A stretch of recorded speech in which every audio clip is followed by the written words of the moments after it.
बातमी आहे जळगावमधून टोकरे कोळी समाजाला सरसकट जात प्रमाणपत्र द्या अशी मागणी कोळी समाजाकडून केली जाते। गेल्या 5 दिवसांपासून समाजाचं आंदोलन सुरू आहे। तर मंत्री गुलाबराव पाटील यांनी उपोषण स्थळी भेट देखील दिली आहे। जळगावमध्ये टोकरे कोळी समाजाला सरसकट जात प्रमाणपत्र देण्यात यावं या मागणीसाठी कोळी समाजातर्फे जिल्हाधिकारी कार्यालयासमोर आंदोलन सुरू आहे। गेल्या 5 दिवसांपासून हे आंदोलन सुरू आहे।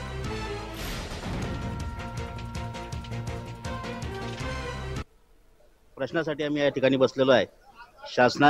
आम्ही शासनाला काही नवीन मागत नाही आहे, परंतु जे घटनादत्त अधिकार आम्हाला दिलेले आहेत ते घटनादत्त आम्हाला सहजासहजी मिळावेत यासाठी सर्व जळगाव जिल्ह्यातील आदिवासी जमातीच्या वतीने या ठिकाणी जे आमरण उपोषण सुरू आहे, अन्नत्याग आंदोलन सुरू आहे। आम्हाला शासनाला एकच सांगायचं आहे की आमच्या मागण्याची दखल जर तुम्ही तात्काळ नाही घेतलीस तर हा तर छोटासा समाज इथे रस्त्यावरती आलेला आहे। भविष्यात मोठ्या प्रमाणात राज्यभरात याची पूर्णावृत्ती होऊ शकते आणि कोळी समाजाची पूर्वीपासून प्रलंबित मागणी आहे। ज्यावेळेस मी विरोधी पक्षामध्ये होतो त्यावेळेस सुद्धा या समाजाकरता मी मागणी केली होती।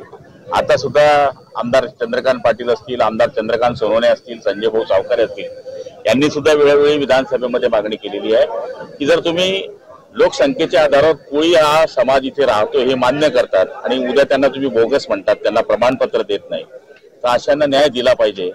याच्याकरता हे आंदोलन सुरू